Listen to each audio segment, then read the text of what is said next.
अजीज दोस्तों नमस्कार। अजीज दोस्तों, धुरंधर फिल्म की कामयाबी बहुत तेज़ी से जा रही है और हर गुजरता दिन पिछले दिन और पिछले हफ्ते से कामयाब जा रहा है और रिकॉर्ड तोड़ा है इसने। सेकंड फ्राइडे पे आज तक सबसे ज़्यादा स्कोर करने वाली, सेकंड सैटरडे को आज तक सबसे यानी 53 करोड़ की है सेकंड सैटरडे को। पुष्पा 2 ने भी इतना नहीं किया था। और बाकी जो पठान और जवान और इस टाइप की फिल्में हैं उनका भी वो नहीं रहा, वो शुरू के ही 2-4 दिनों में इतना कुछ कर दिया था कि तो बढ़ती जा रही है। और मेरी वीडियोस भी इस सिलसिले में काफ़ी कामयाब गई हैं और आप सबका आभारी हूँ कि आपने मुझे ये मौका दिया कि मैं आपके सामने अपना पॉइंट ऑफ व्यू रख सकूँ, फर्स्ट हैंड एक्सपीरियंस। मुझे भी काफ़ी मैसेजेस आ रहे हैं मज़ीद कुछ चीज़ों के बारे में, क्योंकि देखें ये लियारी गैंग वॉर है ना, ये कोई छोटा मोटा वाक़या नहीं है। ये तकरीबन 15 साल ये गैंग वॉर चली है। मैंने तो आपको बचपन का वाक़या बताया कि अर्ली 80s में भी वहाँ पे गुंडागर्दी मवालीपना था, लेकिन जो गैंग वॉर बाकायदा शुरू हुई है और हार्डकोर क्रिमिनल्स और ये सब, ये 90s के एंड में आके ज़्यादा हुई और फिर अर्ली 2000 से बढ़ी है। मुझे इसमें किसी ने मैसेज भेजा है कि मैंने आपका चैनल देखा है और आपकी वीडियोस भी देखी हैं और आपकी ये जो लियारी की वीडियोस हैं बहुत ज़्यादा पॉपुलर हैं। और धुरंधर के एक्टर राकेश बेदी जी ने एक इंटरव्यू में आपकी इन वीडियोस का भी जिक्र किया था। राकेश बेदी साहब ने जमील नामी कैरेक्टर का रोल निभाया है, काफ़ी सीनियर एक्टर हैं। और जमील एक्चुअली नबील गबूल है, जिसके बारे में मुझे लोग पूछ रहे हैं कि आपने नबील गबूल को कैसे मिस कर दिया। तो नबील गबूल को मिस नहीं किया, इसमें काफ़ी ऐसे कैरेक्टर्स हैं। तो इसी तरह एक साहब ने मुझे मैसेज किया है कि आप कह रहे थे कि अल्ताफ़ खानानी, जावेद खानानी तो मर गया, अल्ताफ़ खानानी अमेरिका से 2000 में जब जेल से छूटा तो उसका कोई अता पता नहीं। तो उन साहब ने कहा कि मैंने एक डॉक्यूमेंट्री देखी है जिसमें अल्ताफ़ खानानी ऑस्ट्रेलिया की जेल में है और वो वहाँ से किसी तरह ऑस्ट्रेलिया पहुँचा था, तो वहाँ पे जेल में है, पकड़ा गया है। I don't know how correct it is, लेकिन ये उन साहब ने मुझे कहा। आई एम श्योर कि वो पाकिस्तान तो जाएगा नहीं। ये 100% है कि जिस तरह इसके भाई को आईएसआई ने मरवा दिया, इसी तरह इसको भी आईएसआई फ़ौरन मरवा देगी, क्योंकि ये इनके राज जानता है। तो अजीज़ दोस्तों, ये था। बाकी एसपी चौधरी असलम के बारे में भी लोग कह रहे हैं कि संजय दत्त चौधरी असलम की नकल करता है। तो मैं आपको बता दूं कि संजय दत्त की फिल्म आई थी शूट आउट एट लोखंड वाला। तो वो शूट आउट एट लोखंड वाला फिल्म में संजय दत्त ने जो स्टाइल किया था ना, कि वो बुलेट प्रूफ जैकेट यूँ फेंकता है, इधर बंदूक रखता है, सिगरेट पी रहा है, रेबन के चश्मे, वो चौधरी असलम ने कॉपी करने शुरू किए थे इसके बाद। तो संजय दत्त को चौधरी असलम ने कॉपी करना शुरू किया अपनी रियल लाइफ में। और यह है कि देखें, दूध के धुले इस पूरे कार्य में कोई भी नहीं है। चौधरी असलम की बीवी ने अभी कहा है कि मैं चौधरी असलम की लाइफ पे अब फिल्म बनाऊंगी, क्योंकि मेरे शोहर के बारे में इंडिया वालों ने गलत फिल्म बना दी है। तो गलत फिल्म नहीं बनाई है बीबी, बिल्कुल सही है। और ये है कि अभी तो सही मानों में नंगा नहीं किया। अभी तो तुम लोगों के जो सारे काम थे ना, चौधरी असलम कोई दूध का धुला नहीं था। मुझे याद है कि एमक्यूएम वालों के पास ये आया था और उसने कहा था कि देखें, क्योंकि एमक्यूएम वालों की भी अपनी दहशत थी। आज जो आर्मी की गोद में बैठे हैं ना, जितने मुस्तफ़ा कमाल और अनीस कायम खानी और ये जितने भी, ये सब टेररिस्ट हैं। इन लोगों ने कराची में टारगेट किलिंग और भत्ताखोरी के रिकॉर्ड तोड़े हैं। जब भी आर्मी ने इनको बचाया हुआ है, क्योंकि आर्मी अपने क्रिमिनल्स को बचा के रखती है और फिर जब ज़रूरत पड़ती है उनको मिटा भी देती है, फंसा भी देती है। मतलब आप ये देखें कि जो आज हेल्थ मिनिस्टर है पाकिस्तान का, health minister, federal minister Mustafa कमाल, उसको अल्ताफ भाई ने 2002 में टिकट दिया। ये 90 एमक्यूएम का हेड ऑफिस है ना, 90, उस पर टेलीफोन ऑपरेटर होता था, 2 पट्टी के चप्पल पहन के बस में बैठ के आता था 90 पे। तो उसको टेलीफोन ऑपरेटर था। 2002 के इलेक्शन में उसको टिकट दिया सिंध असेंबली का, और फिर सिंध असेंबली में मुशर्रफ का दौर था, सारी गवर्नमेंट हमारी थी, खाली चीफ मिनिस्टर हम नहीं रख सकते थे, क्योंकि ये पाकिस्तान के सिंध के कानून में अनअनाउंस्ड कानून है, रिटर्न नहीं है, लेकिन ये लिखा हुआ नहीं है, लेकिन है कि सिंधी चीफ मिनिस्टर बनेगा और कोई नहीं बनेगा। तो इसलिए उस वक्त मुझे याद है, मैं उस प्रोग्राम में था, उस मीटिंग में था, और इमरान फारूक जब डील कर रहे थे आईएसआई के लोगों से, और जो सिंधी पीपल्स पार्टी तो उस वक्त इलेक्शन में थी नहीं, तो जो सिंधी जो इलेक्टेड थे जागीरदार अरबाब गुलाम रहीम, वो डील करने आए थे। वो मुस्लिम लीग के प्लेटफॉर्म से आए थे, या पीर पगाड़ा के, ऐसे ही कुछ। तो ये आईएसआई के डीजी डेप्यूटी थे, डीजी के नायब थे। उन्होंने कहा कि देखें भाई, चीफ मिनिस्टर आपको नहीं मिल सकता क्योंकि आप लोग मुहाजिर हो, चीफ मिनिस्टर सिंधी होगा, क्योंकि वरना सिंधियों के अंदर गलत फीलिंग आ जाएगी। और इमरान फारूक का जवाब भी मुझे याद है, उन्होंने कहा आपको सिंधियों की गलत फीलिंग की, डिप्रीवेशन की या कदर है, लेकिन हमारी, हम क्या सिंध में नहीं रहते, हम क्या पाकिस्तानी नहीं है, हमारा भी जीना मरना सिंध में, तो हम क्यों नहीं बन सकते चीफ मिनिस्टर, जबकि हम सबसे बड़ी पार्टी हैं, वगैरह वगैरह। लेकिन फिर ये तय हुआ कि सारी मेजर मिनिस्ट्रियाँ आपको दी जाएंगी। तो उसमें होम मिनिस्ट्री, सिंध की home ministry, health ministry, education ministry, finance ministry, सब एमक्यूएम को मिली थी। तो उसमें ये आईटी मिनिस्टर बना था मुस्तफ़ा कमाल। और फिर 2005 में जब मेयर के इलेक्शन हुए, और जिसमें मैं जमशेद टाउन के मेयर के लिए खड़ा हुआ था, तो इसको सिटी नाजिम, पूरे शहर का, कराची शहर का मेयर के लिए नॉमिनेट किया, और उसने वो मिनिस्ट्री से रिज़ाइन किया। 2009 में ये अल्ताफ भाई से मिलने आया लंदन। जाहिर आता ही रहता था। मुझे याद है कि जिस दिन इसका मेयर का नॉमिनेशन हुआ और मुझे कहा गया कि अब आपने कल फ़ौरन कराची पहुंचना है, तो ये और नसरीन जलील जो कि डेप्यूटी सिटी मेयर के लिए नॉमिनेट हुई थी, ये लंदन में ही थे। तो हम लोग रात को पार्टी के ही घर में सो रहे थे सब साथ ही। नसरीन बाजी दूसरी जगह थी, होटल वोटल में थी, हम लोग मुस्तफ़ा कमाल, और फिर सुबह नाश्ता भी हमने नीचे कैफेटेरिया में साथ किया था। नसरीन जलील, मैं, मुस्तफ़ा कमाल, हम 3 थे। तो इसको नवाजा गया। 2009 में जब इसका टेन्योर ख़त्म हुआ, तो ये अल्ताफ भाई के पास आया लंदन, और पाँव में बैठ गया। ये इतना चापलूस आदमी अल्ताफ भाई के पाँव में बैठ जाता था, और कहता है कि भाई मेरे पास तो घर है नहीं, मैं तो किराए के घर में रहता था, और फिर जब मैं मेयर बना तो मुझे सरकारी घर दिया गया मेयर का, तो मैं अब घर नहीं है, क्या करूं। तो अल्ताफ भाई ने उसको 50 लाख रुपए दिए, और उसको बोला कि जाओ तुम घर ले लो, कुछ अपार्टमेंट वगैरह। फिर इसको सेनेटर बनाया। 2013 में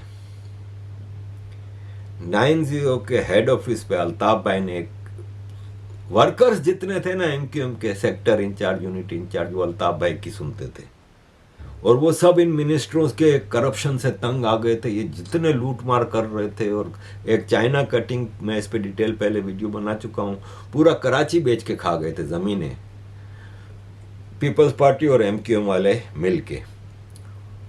तो अल्ताफ भाई को जब 2013 में इन सब चीज़ों का पता चला, तो उन्होंने मीटिंग बुलाई वर्कर्स की, और उसमें इन सबको बिठाया उधर, और वर्कर्स को बोला कि तुम लोग अब तक इनको इसलिए पूछ नहीं रहे थे कि तुम लोग मेरी इज्जत कर रहे थे कि मैं बीच में नहीं हूँ, इनमें से जो चोर डाकू जो भी है, इनको जो तुमने करना है करो।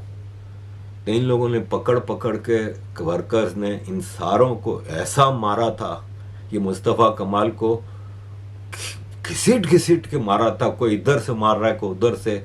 और ये अनीस कायम खानी, जिसने अभी कल फोटोज लगाई हैं अपने फेसबुक पे कि मेरे पोते का निकाह मस्जिद में। पोता कहां से आ गया? तू तो बे औलाद था, इसकी तो औलाद ही नहीं है, ये औलाद पैदा करने के काबिल ही नहीं है, पोता आ गया। मतलब इनके यहाँ सब कुछ ही आ जाता है। तो खैर, इनको इतना मारा कि बस जान से नहीं मारा। पब्लिक बहुत गुस्से में थी क्योंकि डिलीवर कर नहीं रहे थे, सब माल बना रहे थे करोड़ों के घर में। अब अनीस कायम खानी जो रिक्शे वाले का बेटा है, सिंध हैदराबाद का रिक्शे वाले का बेटा डिफेंस में रह रहा है 14 करोड़ की बंगले में। इनको मारा, ये सब इधर उधर भाग लिया। अनीस कायम खानी और मुस्तफा कमाल दुबई भाग गए। वहां पे बहरिया टाउन में नौकरी की दोनों ने, फोटो भी लगाई थी उन्होंने। बहरिया टाउन उस वक्त मलिक रियाज आर्मी, बहरिया टाउन सबको पता है क्या है, यानी आर्मी की नौकरी में आ गया था। हम लंदन में यहाँ पे सुनते रहते थे अल्ताफ भाई से कि भाई ये चले गए हैं आर्मी के कैंप में। तो ये है कि फिर 2016 में दोनों आए, मुस्तफा कमाल और अनीस कायम खानी, और प्रेस कॉन्फ्रेंस की कराची एयरपोर्ट पे आंसुओं से रोते हुए। अल्ताफ हुसैन रॉ एजेंट है, टेररिस्ट है, इंडिया से पैसे लेके सारे काम करता है, सारा टेररिज्म तुम लोग करते थे, सारा टारगेट किलिंग, टेररिज्म, एक्सटोर्शन ये लोग करते थे और माल बनाया इन्होंने, सबूत है ना। लेकिन आर्मी, पूछा जाए ना कि फैज हमीद गद्दार था, उसको आपने सजा दे दी, ये क्या है? एनीवे, तो अजीज दोस्तों, इनका भी बड़ा गंदा रोल रहा है इस लियारी गैंग वॉर में। और अब लंबी हो जाती है बात, तो यह है कि कई चीज़ें हैं, कई कैरेक्टर्स हैं। मैंने मेजर इकबाल के हवाले से पिछली वीडियोस में आपको क्लियर किया था। जो मैंने पहले भी आपको बताया कि रणवीर सिंह का जो रोल है वो ऑथेंटिक नहीं है, फिक्शनल है।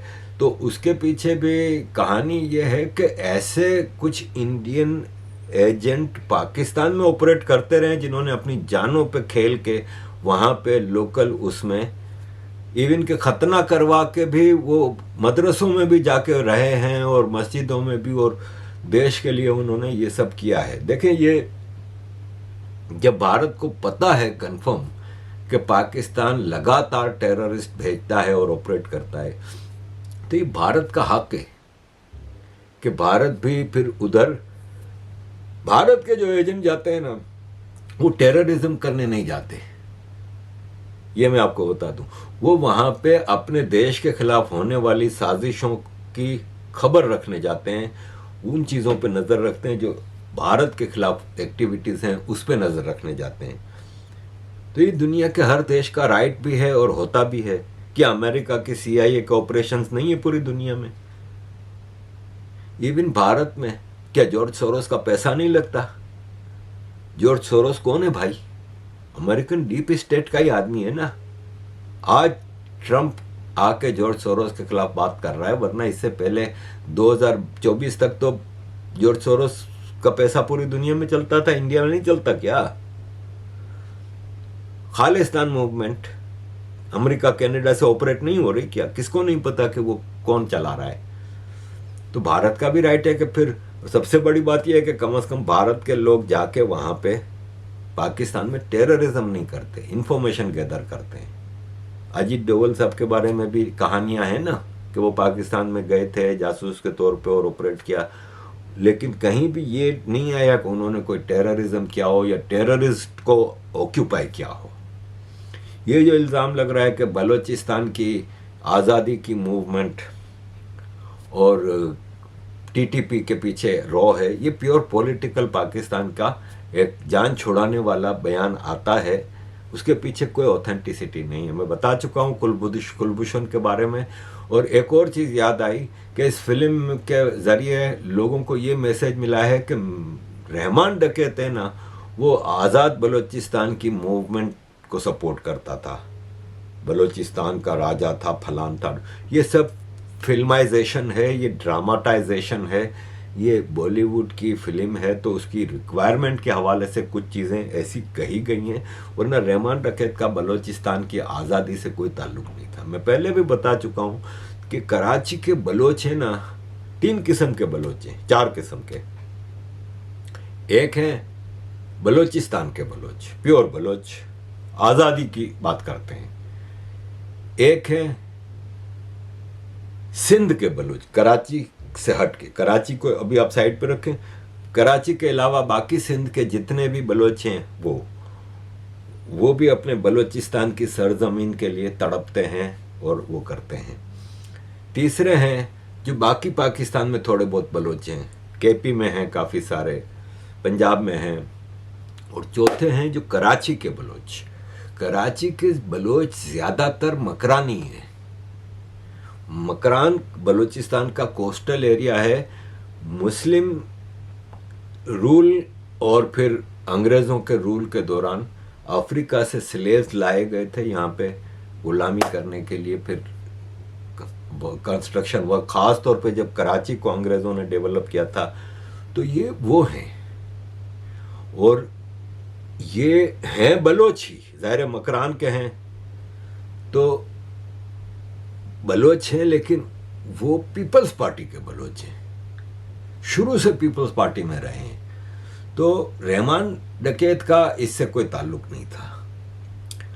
नबील गबोल के हवाले से मैं आपको बता दूं कि नबील गबोल है ना, ये जद्दी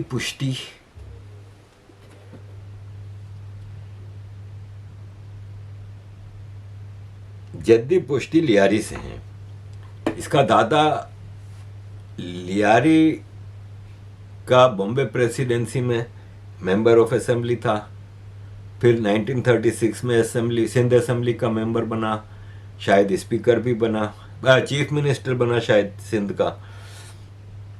और फिर 47 के बाद भी ये मुख्तलिफ ख़ानदान, मुख्तलिफ उसमें, इसका बाप है ना वो बिजनेसमैन था नबील गबूल का, जो राकेश बेदी साहब ने कैरेक्टर किया जमील हो। और इसने पार्टी ज्वाइन की पीपल्स पार्टी ज़ियाउल हक के बाद, क्योंकि ज़ियाउल हक के ज़माने में तो पीपल्स पार्टी तकरीबन टूट फूट हो गई थी। जितने सीनियर मेंबर थे वो तकरीबन पार्टी छोड़ के जा चुके थे। जैसे आज इमरान खान के जितने भी पीटीआई के सीनियर मेंबर हैं सब पार्टी छोड़ के भाग चुके हैं। ऐसे ही भुट्टो के भी चीफ मिनिस्टर सिंध था गुलाम मुस्तफ़ा जतोई, चीफ मिनिस्टर पंजाब था गुलाम मुस्तफ़ा खर, और शाहनवाज मुमताज़ भुट्टो, इसका अपना कज़न, ये भी चीफ मिनिस्टर सिंध रहा है, कौसर नियाजी, मतलब यू नेम इट, भुट्टो की पूरी कैबिनेट भुट्टो को छोड़ के चली गई थी। इसी जैसे आज इमरान खान के लोग गए। तो 88 के इलेक्शन में इसने पीपल्स पार्टी ज्वाइन की और पीपल्स पार्टी के टिकट पे लियारी से इलेक्शन लड़ा और जीता सिंध असेंबली का। फिर 93 के इलेक्शन में, 90 के इलेक्शन में नहीं जीत सका, 93 के इलेक्शन में ये वापस पीपल्स पार्टी के टिकट पे लियारी से इलेक्शन लड़ा और डिप्टी स्पीकर सिंध असेंबली बना। फिर 2002 में ये लियारी से सीट जीता, लेकिन फिर जो लियारी गैंग वार शुरू हुई रहमान डकैत का, और उसमें ये शुरू में आपने देखा है कि फिल्म में रहमान डकैत के साथ था, लेकिन ये रहमान डकैत को पसंद नहीं करता था शुरू से, और क्लैश ऑफ पर्सनालिटी थी। और जब रहमान डकैत ने पॉलिटिक्स में आने का ऐलान किया, पीपल्स अमेन कमेटी बनाई, तो इसको फिर डर लगा कि भाई अब मेरी सीट तो गई, क्योंकि रहमान डकैत तो यहाँ पे रॉबिन हुड बना हुआ है, क्योंकि स्कूल बनाए, हॉस्पिटल बनाए, लियारी वालों के लिए थोड़े बहुत काम कर दिए थे, लेकिन पूरे कराची को लूट भी तो रहा था बिजनेसमैनों से एक्सटॉर्शन, और इधर से एक्सटॉर्शन उधर से। इवन मुझे याद है मेरे बहनोई का मनी एक्सचेंज में एक डायरेक्टर थे, वो बताते थे कि हम 1 लाख रुपया महीना रहमान डकैत को भत्ता देते हैं, जब मैं मेयर बन के गया था तब। और उन्होंने सिर्फ बताया था, उन्होंने कहा था तुम्हें कुछ करने की ज़रूरत नहीं है, क्योंकि तुम्हारी एमक्यूएम भी कुछ लियारी में कर नहीं सकती। तो वो हकीकत भी है, लियारी का हिसाब ही अलग था। हाँ, लियारी का फैयाज बलोच मेयर था ना, जो लियारी टाउन का, वो मुझसे मिलने आता था अक्सर, और हमारी अच्छी गपशप होती थी, बातचीत होती थी, लेकिन वो रहमान डकैत के ही अंडर में था। तो नबील गबोल जो है वो एक्चुअली लियारी में बड़ा नेगेटिव किरदार अदा करता रहा है, और फिर रहमान डकैत के मरने में भी इसका बड़ा किरदार रहा है, ये आपने देखा, ये फिल्म में भी ज़्यादातर ऐसा ही कुछ हुआ था। उसके बाद उज़ैर बलोच आया, तो उज़ैर बलोच को सब कहानियाँ पता थी, तो उसने फिर नबील गबोल के खिलाफ काफ़ी एक्टिविटीज़ की। 2008 में पीपल्स पार्टी पूरे पाकिस्तान में इलेक्शन जीती थी, और उसमें ये मिनिस्टर बना था, मिनिस्टर ऑफ स्टेट फॉर, पता नहीं, मिनिस्टर ऑफ स्टेट बना था ये। लेकिन 2013 में इसके इख्तलाफ हो गए पार्टी से, और इसने ओपनली कहा कि पार्टी ने लियारी से मुझे डिस्कार्ड कर दिया है, और उज़ैर बलोच को वहाँ पे टोटल पावर दी गई है, और उज़ैर वहाँ पे क्राइम की पूरी दुनिया चला रहा है वगैरह वगैरह। तो जरदारी ने इसको निकाल दिया पार्टी से। तो इसको एमक्यूएम ने ऑफर की कि आप आ जाओ एमक्यूएम में, और एमक्यूएम ने इसको सीट टिकट दी कराची सेंटर से, जहाँ पे कराया मेजॉरिटी मुहाजिर वोट थे, जो पक्की सीट थी एमक्यूएम की। तो इसने लियारी वाली सीट हार गया ये, लेकिन एमक्यूएम वाली सीट जीत गया। लेकिन 2015 में इसका एमक्यूएम से भी मामला ख़राब हो गया, और तब एमक्यूएम के लिए आर्मी ने ऑपरेशन तैयार किया हुआ था। एक 2016 में जो ऑपरेशन होना था, तो आपको पता है आर्मी अपने लोगों को पहले से ही वो कर देती है सावधान। तो इसने एमक्यूएम छोड़ दी, एमक्यूएम के ऊपर खूब इल्ज़ाम लगाया कि ये तो टेररिस्ट हैं और ये हैं और वो हैं, और जरदारी से मेल खा के वापस 2016 में पीपल्स पार्टी में चला गया। लियारी ऑपरेशन शुरू हो गया, आर्मी ने ऑपरेशन किया, उज़ैर बलोच गिरफ्तार हो गया। इसने इसके ऊपर लियारी वाले बहुत गुस्से में थे और इसके खिलाफ प्रोटेस्ट करते रहे, क्योंकि उज़ैर भी रॉबिन हुड था, लियारी वाले उसको अपना मसीहा मानते थे। तो एक गफ़ार ज़िक्री कैरेक्टर शायद धुरंधर पार्ट 2 में आएगा।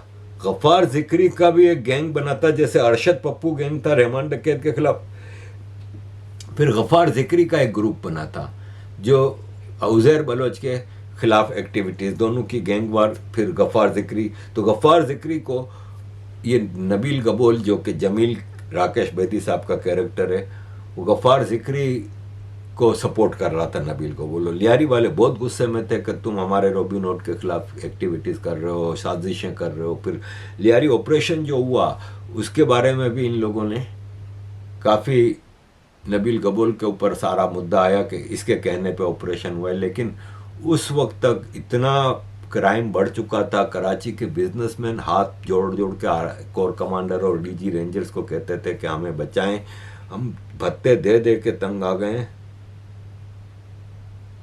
वगैरह वगैरह। तो यह है कि ये सारी लियारी की कहानी है। और अब पीपल्स पार्टी ने कहा है कि हम लियारी की गलत इमेज दिखाई है इंडिया वालों ने, तो हम एक फिल्म बना रहे हैं। लियारी तो अमन की जगह है, मतलब आप खुद बताएं कि लियारी अमन की जगह कैसे हो सकती है जहां पे इतनी गैंग वार चली है। और पूरे कराची में जब हम छोटे छोटे थे, 70s और 80s की बात करूं मैं, तो पूरे कराची में सुकून अमन होता था। लेकिन लियारी में तब भी क्राइम टॉप पे था, छुरे चलते थे। ये बाबू डकैत और अयाज एक लड़का था, एक हनीफ खस्सू था, ये सब गुंडे मवाली थे। पीपल्स पार्टी की छतरी थी इनके ऊपर। जो हवाई जहाज अगवा किया था सलामुल्लाह टीपू ने, बेनज़ीर भुट्टो के भाई मुर्तज़ा भुट्टो ने एक टेररिस्ट ग्रुप बनाया था अल जुल्फ़िकार। तो इन्होंने एक एयरप्लेन हाईजैक किया था और काबुल लेके गए थे सलामुल्लाह टीपू ने। उन्होंने 54 लोगों के नाम दिए थे ज़ियाउल हक को कि इन 54 लोगों को छोड़ोगे तो हम ये जहाज़ छोड़ेंगे। अजीज़ दोस्तों, उन 54 लोगों में आधे से ज़्यादा लियारी से थे। मेरा अपना एक बचपन का दोस्त था बाबू, उसको हम बाबू अंधा कहते थे। बाबू अंधे का भाई सलीम भी जेल में था ज़ियाउल हक की, वो भी उन 54 लोगों में से था, एक छूटने वाला।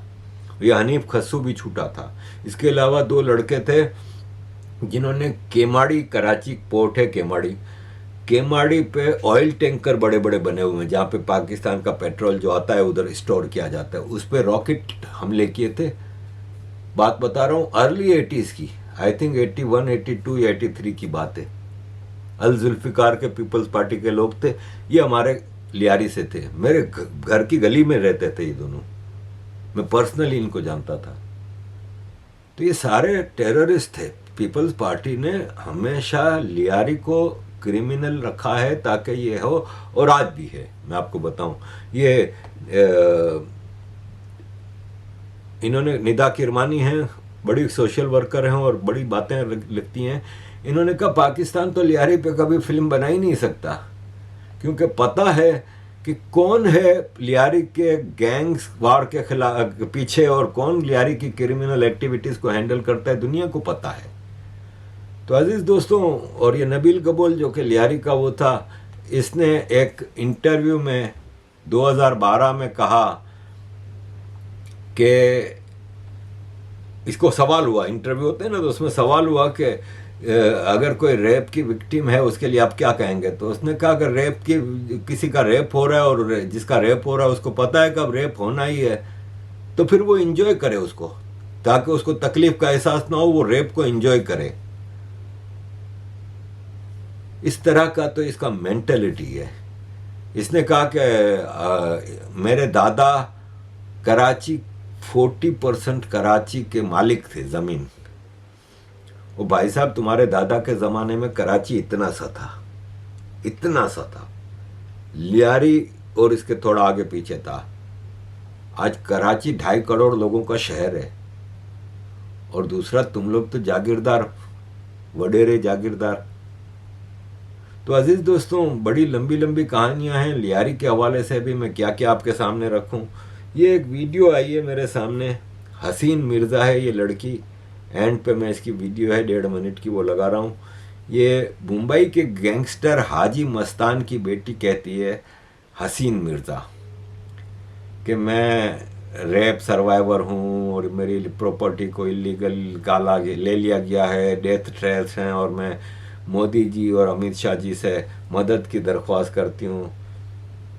मुंबई और लियारी की कहानियाँ मिलती हैं। मुंबई में भी जो ओल्ड एरिया है ना, Mohammed Ali Road, Crawford Market, Nal Bazaar, Bhendi बाज़ार, और लियारी सिमिलर स्टोरीज हैं। वहाँ पे भी दाऊद इब्राहिम, यहाँ पे भी रहमान डकैत, फिर उनकी भी गैंग वॉर चली, इनकी भी, वो भी एक्सटॉर्शन करते थे, ये भी एक्सटॉर्शन करते थे, टेररिज्म, इन सब चीज़ों में सिमिलरिटीज़ बहुत हैं। अजीज दोस्तों, thank you very much for all your support, kindly keep supporting. अस्सलाम वालेकुम, नमस्ते जी। मैं अपने दोस्तों से अभी बस घर ही आई हूँ, अपने दोस्तों से बात करके मेरे केस को लेकर, और बहुत सारी अच्छी बातें हुई, बहुत समझदारी वाली बातें उन्होंने मुझसे कही। तो मैं इतने सालों से मेरे केस को लेके बस बातें करते रहती हूँ। कोई उस पर सीरियस होके, कोई भी मीडिया भी सपोर्ट करने उस तरीके से नहीं आ रही है। अभी मुझे कुछ मीडिया ने कहा है कि हम आपको कांटेक्ट करना चाहते हैं। तो मैं चाहती हूँ जो भी मीडिया है और जहां पर नरेंद्र मोदी जी के पास ये बात पहुंच सके, श्री नरेंद्र मोदी जी, श्री अमित शाह जी, उनके पास ये बात पहुंच सके कि हम औरतें या आदमी जो इतने सालों से अपने हक के लिए लड़ रहे हैं, तो आप प्लीज हमारे देश के कानून पे प्लीज सर इसको स्ट्रिक्ट कीजिए। आपसे हाथ जोड़कर विनती है, आप हमारे देश को चला रहे हैं, आप इस वक्त हमारे प्राइम मिनिस्टर हैं, अमित शाह जी आप होम मिनिस्टर हैं। मैं ये कहना चाहूंगी कि प्लीज आप हमारे देश का जो इतना कानून का मिसयूज हो रहा है, जो अक्यूज हैं जिन पे हमने केस किया है वो कोर्ट ही नहीं आते हैं, तो सर आप लॉ प्लीज स्ट्रिक्ट कीजिए। अगर हमारे देश का लॉ स्ट्रिक्ट होगा तो ना रेप होगी, ना मर्डर होंगे, ना कोई किसी का प्रॉपर्टी आइडेंटिटी, जैसे मेरी आइडेंटिटी छुपाई गई, मेरी प्रॉपर्टी ले ली गई, मुझे रेप किया गया, मुझे मर्डर करने की भी कोशिश की गई। तो ये जो मेरे साथ हो रहा है और भी लोगों के साथ जो हो रहा है, गए आए दिन में हम न्यूज देखते हैं कि रेप हो गया, मर्डर हो गया, प्रॉपर्टी ले ली गई। तो अगर हमारे देश का कानून इतना स्ट्रिक्ट रहेगा तो क्राइम करने से पहले 10 बार लोग सोचेंगे। सो मेरी अपील है हमारे प्रधानमंत्री जी से, नरेंद्र मोदी जी से, अमित शाह जी से कि आप लोग प्लीज हमारे देश का कानून है उसको स्ट्रिक्ट कीजिए, ताकि हम जो इतने सालों से इंतजार कर रहे हैं इंसाफ के लिए, हमें इंसाफ मिले। ये मैं दरख्वास्त करना चाहूंगी। आप लोग प्लीज स्ट्रिक्ट हमारे देश के कानून को कीजिए। आप इस वक्त हमारे देश के, जैसे मैंने कहा, प्राइम मिनिस्टर हैं। हम आपके अलावा किसको ही कहें। तब ये मैं कहना चाहती हूँ सब, आप प्लीज इस मैटर को बहुत सीरियसली लें। जो भी लोग अपने इंसाफ के लिए लड़ रहे हैं, चीख रहे हैं, तड़प रहे हैं इंसाफ के लिए, सर प्लीज कानून को स्ट्रिक्ट कीजिए ताकि हम सबको इंसाफ मिले। ये मेरी दरख्वास्त है आप सबसे। Thank you. जय हिंद। अल्लाह हाफिज।